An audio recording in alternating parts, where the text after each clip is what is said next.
Uh, Very good morning to you all. The topic for today's discussion is groin hernias. There's a slight change in the concept of hernias. Previously, we used to talk about inguinal hernias and femoral hernias separately. But today, the term groin hernias encompasses both inguinal as well as femoral hernia. Now, what is the definition of a hernia? A hernia is defined as a protrusion of a viscus or a part of a viscus through a normal or abnormal opening. Hence, there can be two types of hernias, external and internal hernias. External hernias, the examples are starting from above: epigastric, paraumbilical, umbilical hernias, incisional hernias, inguinal, femoral, and the other special types of hernias. Whereas internal hernias are diaphragmatic hernias, hernias through what you call embryological errors, through defects in the, what you call sites of abnormalities of fusion, and finally, you can have iatrogenic hernias, which are induced at the time of surgery, wherein you don't close the mesentery and there's a rent in the mesentery through which the bowel, what you call, gets herniated. So basically, a hernia is nothing but a protrusion of a viscus or a part of a viscus through a normal or abnormal opening. Now, I've talked to you about a question usually asked in the examination is which is the commonest hernia seen in the population? The answer is inguinal hernias are seen commonly in both males and females, whereas the incidence of femoral hernia is more in females rather than males. At times, you're asked in the examination to confuse you. Femoral hernia is common in which sex? The answer is the incidence is high in females, whereas the what you call the inguinal hernia is the commonest hernia seen in what you call both males and females. Etiology: it may be congenital or acquired. Now, what does it mean when you say congenital? You should know the development of the testis. The testis develops from the genital ridge, which is situated below the kidneys. Then the testis is basically an intra-abdominal organ till the 9th month of intrauterine life, when it descends down into the scrotum, carrying a fold of peritoneum proximally and distally. The proximal fold of peritoneum is called as the processus vaginalis, and the distal is called as the gubernaculum testis. Now, the processus vaginalis gets obliterated after birth, and the connection between the peritoneal cavity and the scrotal cavity is cut off. But if it persists, it leads to hernia, which is called as a congenital hernia. That part I'm not going to deal with because it's a pediatric surgical topic and that will be dealt later on. We'll be talking about acquired inguinal hernias. Now, what are the causes of acquired what you call inguinal hernias? Basically, there's a weakness of the posterior wall of the inguinal canal or the weakness of the abdominal musculature. It is mainly due to raised intra-abdominal pressure consequent to chronic cough, straining, sorry for the spelling mistake, constipation, and features of prostatism or bladder neck outlet obstruction. Smokers, they have collagen deficiency, collagen B deficiency, intra-abdominal malignancies, and obesity wherein the muscle is weak and there is a weak aponeurosis. So mainly there is a raised intra-abdominal pressure, the cause of which may be cough, straining, constipation, or prostatism. A question usually asked in the examination is, are hernias familial? The answer is yes. Collagen disorders, particularly collagen B disorders, can lead to hernias which are familial. So in a case of hernia, it's mandatory for you to take a history of the family. Now, TA and TFDF deficiency, it may be hereditary. Evolutionary factors like absence of rectal sheath below the arcuate line and upright position, bipedal locomotion, etc., contribute to the formation of hernias. Now, what are the factors that prevent a hernia developing in a normal individual? One, it's usually the oblique nature of the inguinal canal. Two, what you call the sphincteric action of the conjoined tendon. Three, the ball valve mechanism at the internal ring. All these three things, they go in apposition, and if they are in apposition, a hernia does not develop. A deficiency or deformity of any of one of these will lead to a hernia. Anatomy: the inguinal canal is a slit. It extends from the deep ring to the superficial ring. It's about 2.5 to 3.5 centimeters in length. And the external ring, the question usually asked in the examination is, what is the external ring? It's a normal triangular aperture situated in the external oblique aponeurosis, while the internal ring is a U-shaped defect in the fascia transversalis. And the internal opening is situated 1.25 centimeters above the midpoint of the inguinal ligament. So anatomically, external ring is nothing but a normal triangular aperture, whereas the internal ring is a U-shaped defect in the fascia transversalis. These anatomical points have to be very clear when you're examining a case of hernia. Now, the mid-inguinal point and the mid-inguinal point, inguinal ligament point are 2 points. Midpoint between the anterior superior iliac spine and pubic symphysis is referred to as a mid-inguinal point, and it's here that the femoral pulse is a landmark. Inguinal canal, the boundaries: anteriorly the external oblique aponeurosis, conjoined muscle laterally, posteriorly fascia transversalis and conjoined tendon, superiorly conjoined tendon, and inferiorly inguinal ligament and the reflected part of the inguinal ligament. A thorough knowledge of the anatomy is essential to understand the etiopathogenesis of an inguinal hernia. Now, the recent concept is all inguinal and femoral hernias occur through the myopectineal orifice of Frischard. It's an opening in the lower abdominal wall above the myoaponeurotic arch of the lower edge of the internal oblique and transversus abdominis, below pectineal line of the superior pubic ramus. So all these inguinal as well as the femoral hernias pass through the myopectineal orifice of Frischard. The space is divided into upper and lower part by the inguinal ligament. So the Frischard space is partitioned above and below by the inguinal ligament.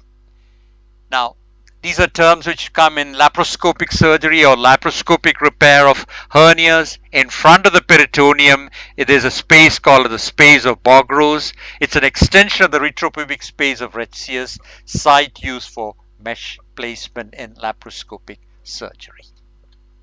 Conjoined tendon is nothing but a fusion of fibers of the internal oblique with fibers of the transversus abdominis muscles. It's inserted to the pubic tubercle and pectineal ligament. It's a myth rather than a reality. It's present only in 5% cases. Better terminology would be a conjoined area. That means the fusion of the transversus abdominis and the internal oblique muscle. Transversalis fascia is an internal fascia lining the transversus abdominis muscle in the inguinal area. Transversalis fascia, it's bilaminar, enclosing the inferior epigastric vessels. Transversalis fascia is very important because the weakness of the direct hernia is usually due to a deficiency of the transversalis fascia. Now, when you consider the etiopathogenesis, inguinal hernias, 55% is on the right side, 35% are direct, and 12% are contralateral. Females practically never develop inguinal hernia, and male to female ratio is approximately 20:1. In the inguinal hernias, you have direct as well as indirect, whereas in females, what you get is practically indirect inguinal hernias and not direct inguinal hernias.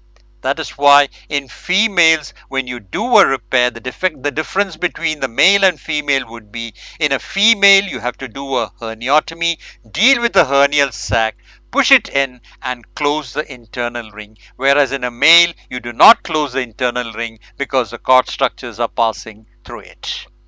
Inguinal hernia, as I said earlier, is commonest in both sexes. If someone asks you which is a hernia common in both males and females, the answer should undoubtedly be inguinal hernias. But the incidence of femoral hernia is more in females with respect to male. That means if you have 6 people, 4 may be females and 2 may be males if it's a case of femoral hernia.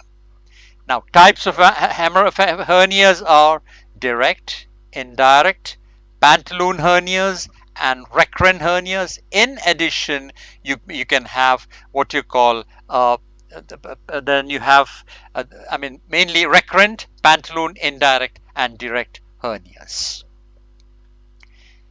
Now, anatomically, you can have irreducible, obstructed, strangulated, inflamed, and incarcerated hernias.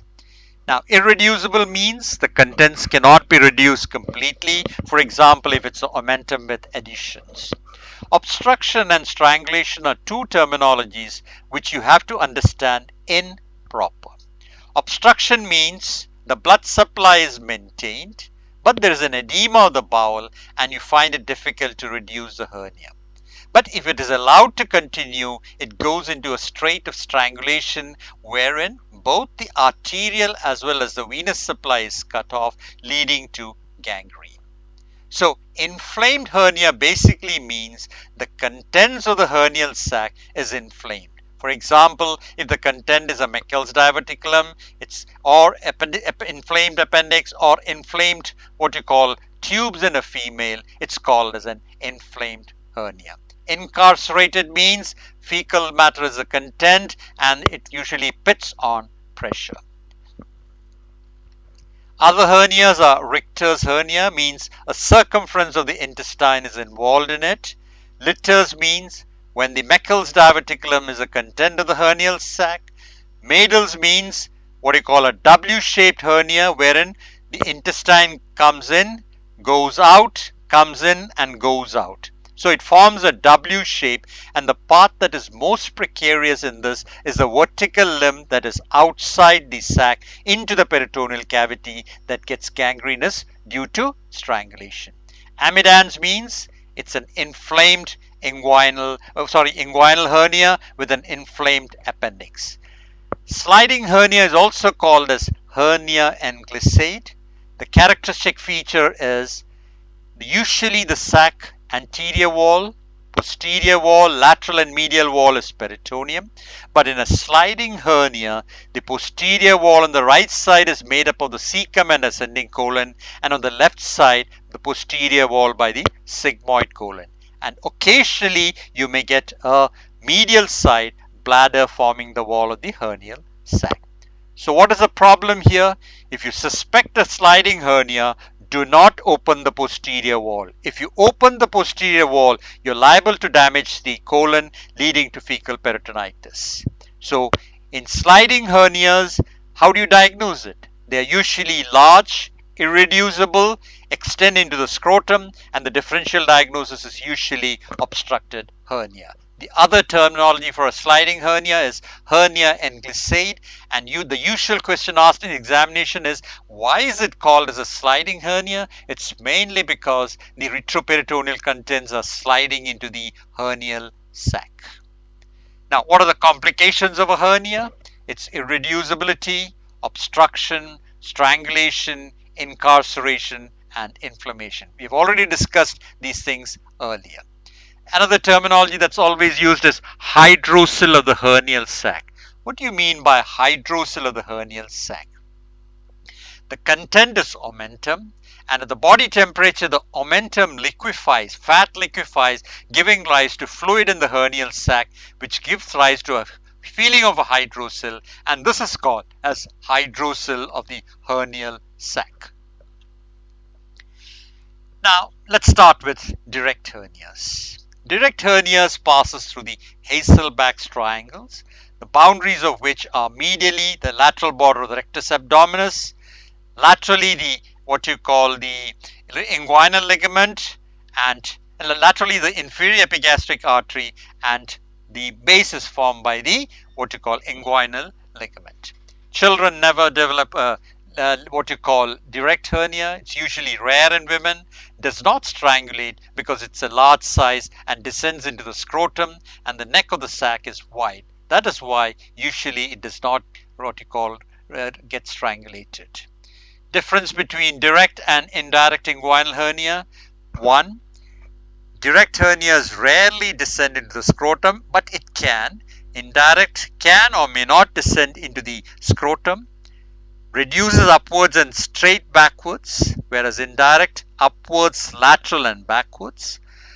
Control with internal ring. When you do an internal ring occlusion, a direct hernia will usually pop out, whereas indirect ring hernia does not pop out because indirect ring hernia passes through the internal ring. In the case of direct hernia, there's a palpable defect in the posterior wall of the inguinal canal, but whereas in the indirect, there is no palpable defect, but it's only a what you call laxity of the internal ring. And the direct hernia is usually situated, when you open up, the sac is situated medial to the inferior epigastric artery, whereas in the case of indirect hernia, it's situated lateral to the inferior epigastric artery. Parts of the hernial sac are usually fundus, body and neck. And neck is the most precarious part because it passes through the narrow ring, and that's the area where strangulation and obstruction are bound to happen. Contents may be omentum, intestine or fluid. Now you have other two terminologies. A hernia may be acute or chronic. Usually the examination cases are chronic, insidious in onset, whereas acute means sudden in onset. What do you mean by sudden in onset? Following a trauma, after what you call some sort of a muscle tear, it leads to herniation, or in malignancy wherein the ascitic fluid comes into the tunica vaginalis. This is called as an acute hernia. Usually hernias are chronic and insidious. Now, types of indirect inguinal hernia. You have a terminology called as bubonoceal, funicular type and complete type. Bubonoceal means an indirect hernia which extends up to the superficial ring, whereas funicular hernia means the indirect sac extends up to the above the level of the epididymis, and complete type descends down into the base of the scrotum. A question usually asked in the examination is, what is the relationship of the testis to the hernial sac? The testis will be lying posterior medial to the hernial sac. Now, differences between femoral and inguinal hernia. How do you differentiate? Femoral hernia is seen above the pubic symphysis, and femoral is below, and above and medial to the pubic tubercle is inguinal hernias, below and lateral is femoral hernias. Inguinal hernias may be reducible or not reducible, whereas femoral hernias are not reducible. That is why they are more prone to get what you call obstructed or strangulated because the opening is narrow. Cough impulse is usually positive in an inguinal hernia, whereas it may or may not be positive in a femoral hernia. Femoral hernias are not reducible because of the narrow neck and additions of the content to the wall of the hernial sac. Differential diagnosis of inguinal hernias are femoral hernias, undescended testis, lipoma of the cord, infantile hydrocele, ectopic testis, psoas abscess, saphna varix, and enlarged lymph nodes. Points to ponder. Are you dealing with whenever you have a hernia, when you give your final diagnosis, first thing is it a hernia? Second, is it unilateral or bilateral? Third, is it inguinal or femoral? Fourth, is it direct or indirect? Fifth is reducible or irreducible. Sixth is contents, and seven is whether it's a complicated or uncomplicated hernia. So whenever you present a hernia in the examination, you should be able to say, Is it a hernia, unilateral or bilateral? Then, is it reducible or non-reducible? What is the content of the hernial sac? And finally, whether it is complicated or uncomplicated. Now, how do you diagnose it? Siemens is usually of historical importance. Ring occlusion test is very important because if the hernial sac comes out after you occlude the ring, it's a direct hernia. And you have to look for Malgagny's bulges in the abdomen, examine the chest, examine the abdomen for ascites, hepatosplenomegaly, and do a perirectal examination to rule out prostatic enlargement or rectal growths. External genitalia has to be examined for phimosis, meatal stenosis, and stricture urethra. Palpate the urethra to look for a cord-like feeling. Investigations, blood routine, biochemical investigations, viral markers, X-ray chest, and ultrasound of the abdomen. Ultrasound of the abdomen is done not in all cases. Elderly patients who show features of prostatism or bladder neck obstruction, or who have a history of constipation with increasing use of laxatives. On an ultrasound, what do you look for? You look for, in the bladder, you look for back pressure changes like ureterohydronephrosis, trabeculations of the bladder, volume of the prostate, and the residual urine. Ideally, the residual urine should be 0. Anything above 50 indicates what you call an outlet obstruction. The importance is that if you have an outlet obstruction which is quite severe, it has to be treated medically or surgically. Surgically means transurethral resection of the prostate, X-ray chest to rule out what you call lung pathologies. NICE classification means type 1 is inguinal hernia with normal internal ring, 2 is dilated internal ring with inguinal hernia, 3 is posterior abdominal wall weakness, direct inguinal hernia, femoral hernia, and type 4 is usually recurrent inguinal hernias, direct, indirect, femoral, or a combination. Now, treatment of hernias is usually surgery. You can have an anatomical repair or you can have a hernioplasty. The components of a hernioplasty today are: 1. It's usually a herniotomy, isolating the hernial sac, opening it up, reducing the contents, doing a herniotomy, followed by reinforcement of the posterior wall of the inguinal canal by a hernio by using mesh, synthetic material like Prolene mesh, etc. So surgically you can do a hernioplasty. Anatomical repair is not done nowadays, but there are surgeons who do anatomical repair. Basically, the difference between plasty and anatomical repair is, in plasty it's a tension-free repair. You're just placing a mesh and approximating it to the inguinal ligament and conjoined tendon, whereas in what you call anatomical repair, you're approximating the inguinal ligament to the conjoined tendon. So it's more or less unphysiological. Why?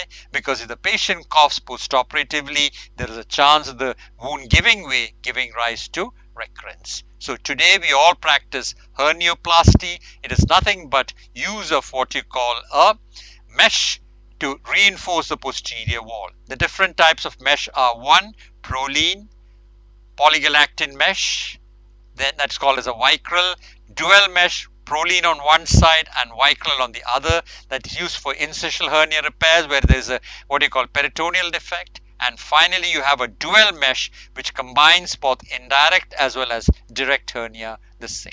Now, as far as the anatomical repairs are concerned, you should know Basini's repair. Second is shoulders repair. Basini's repair is nothing but herniotomy plus approximation of the what you call inguinal ligament to the conjoined tendon. Whereas in shoulders repair, in addition, you open up the transversalis fascia and do a double breasting of the transversalis fascia followed by a Basini's repair. Today, the gold standard, they say, is laparoscopic repair. But the indications for laparoscopic repair would be: 1. A bilateral inguinal hernia; 2. What do you call recurrence after hernia repair. Now the answer why in only in these two conditions, because bilateral hernia through a small opening through a what you call minimal access, you can cover both sides. You have TEP and TAP. TEP is usually done total extra preperitoneal repair. The other is total abdominal preperitoneal repair. Now if TEP fails, you can convert it into a TAP later on. This is a point which I've discussed earlier, why herniotomy only in children, because in herniotomy in children it's a what you call an anatomical defect. The superior and deep ring are superimposed, the muscle is strong, and obliquity of the what you call the inguinal canal. Indications we have already explained earlier. Complications of hernia surgery are hematoma, seroma, infection, post-herniorrhaphy hydrocele. What is a post-herniorrhaphy hydrocele? You have a complete inguinal hernia wherein the sac descends down into the base of the scrotum. So we do not dissect into the scrotum because of the chances of developing scrotal edema are very high. And the second thing is that you may damage the testicular artery. So you leave behind the distal portion of the sac, laying it open. If you don't open it up, it closes down with a collection which is referred to as post-herniorrhaphy hydrocele. Ischemic orchitis is seen when you tighten the internal ring too much or you have manipulated the testicular artery. Testicular atrophy, mesh translocation if it's not fixed properly. Osteitis pubis is another complication. That is why when you fix the mesh, you don't fix it onto the periosteum of the pubic tubercle, you fix it laterally. Scrotal edema may be seen. Continuing with the groin hernias, we'll be dealing with femoral hernias. It's the third commonest primary hernias, 20% females, whereas 5% males it's seen, and female to male ratio is 2:1, and the age preponderance is between the age of 30 to 45, and the cause is weakness of the lower abdominal muscles, and the main cause in our setup is repeated pregnancy. So it's the third commonest hernia. Male is to female ratio, female preponderance over males, and 20% are females whereas 5% are males. Now one of the characteristic features of a femoral hernia is its narrow neck. Hence, due to the narrow neck, the contents usually are irreducible and it has a tendency to strangulate because of the narrow neck, and the femoral ring is rigid, and 40% of the femoral hernias present as strangulated hernias, and there is no question of conservative treatment as far as femoral hernias are concerned. Now the problem with femoral hernias is you should have a high index of suspicion. The patient may present with subacute or acute intestinal obstruction with dilated loops. And if it's a female particularly with a history of multiparity, always expose the female right up to the mid-thigh, because mostly we mix femoral hernias because of the fact that we are not exposing them properly. Many a times we have had to do CT scans to diagnose what you call femoral hernias which are strangulated. So a good thorough examination, high degree of suspicion, and an irreducible swelling below the pubic tubercle and lateral should raise a suspicion of a strangulated or obstructed femoral hernia. Now, to understand the femoral hernia, you have to know what the femoral canal is. It extends from the femoral ring to the saphenous opening below. It's 1.25 centimeters long and 1.2 centimeters wide. So the length is short and the width is also short. The contents are nothing but fat, vessels, and the Clockett's lymph nodes. So the femoral canal being narrow and diameter is also very narrow, the sac passes through it and the contents get usually irreducible and chances of strangulation are very high. It is usually situated above the septum crurale and below the cribriform fascia. Femoral canal, medial boundary is the lacunar ligament, lateral femoral vein, superior and anterior inguinal ligament, inferior and posterior the pectineal ligament. So whenever you're dealing with a femoral hernia, always be careful of the femoral vein. It is liable or it may be damaged. Stages of femoral hernia. Stage 1 is rounded, reducible swelling below the medial end of the inguinal ligament, passes through the femoral canal and bulges through the Scarpa's triangle. And stage 3, fundus mounts upwards and overlies the inguinal canal and is usually retort shaped. What are the clinical features? Rare before puberty, 20 to 40 years, and to old age, usually the right side is affected more than the left, twice more than the left. 20% is bilateral, less pronounced symptoms, latent, usually present with strangulation. So above the age of 20, multiparity, elderly people, right side more common, 20% bilateral. So whenever you see a right-sided, examine the left side also for a left femoral hernia. Usually the omentum is a content and gives rise to a dragging pain, and sac is rarely large in size. What are the diagnostic features? Below and lateral to the pubic tubercle, there's a swelling which is more laterally placed, irreducibility, high incidence, cough impulse, occasionally absent when there is obstruction. Differential diagnosis is with inguinal hernia, saphenous varix, femoral nodes, lipoma, aneurysm, psoas abscess, and psoas bursa. How do you differentiate between saphenous varix and femoral hernia? Saphenous varix is usually firm, so soft, whereas femoral hernia is firm.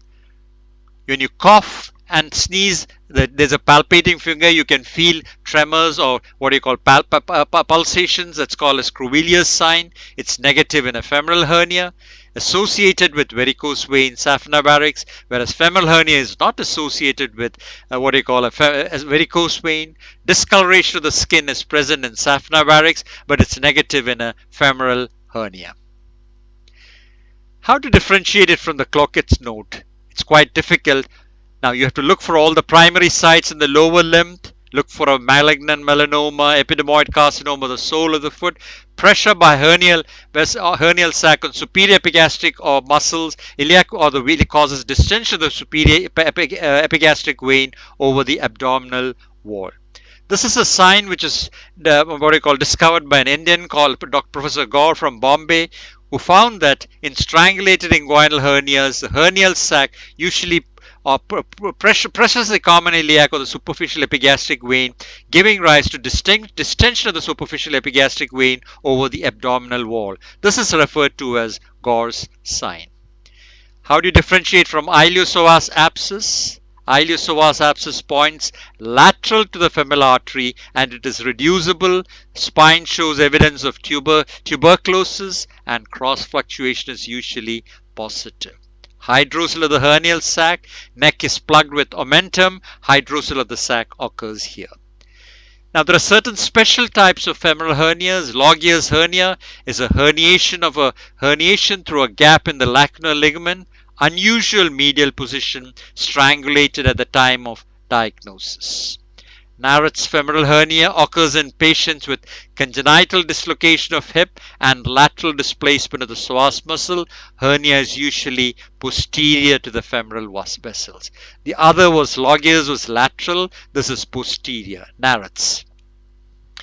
Clockett's and femoral hernial sac under fascia covering pectineus muscle coexists with the femoral hernia. And treatment is surgery as far as possible.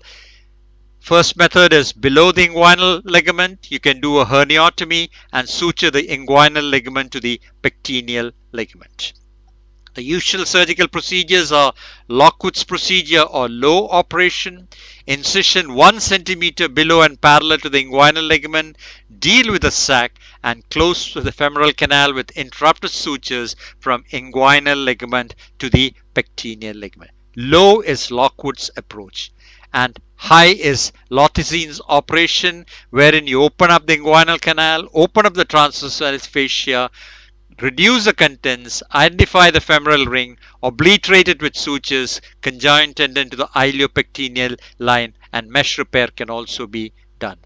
McQuee's approach for femoral, inguinofemoral approach. Thank you, ladies and gentlemen, for the patient hearing.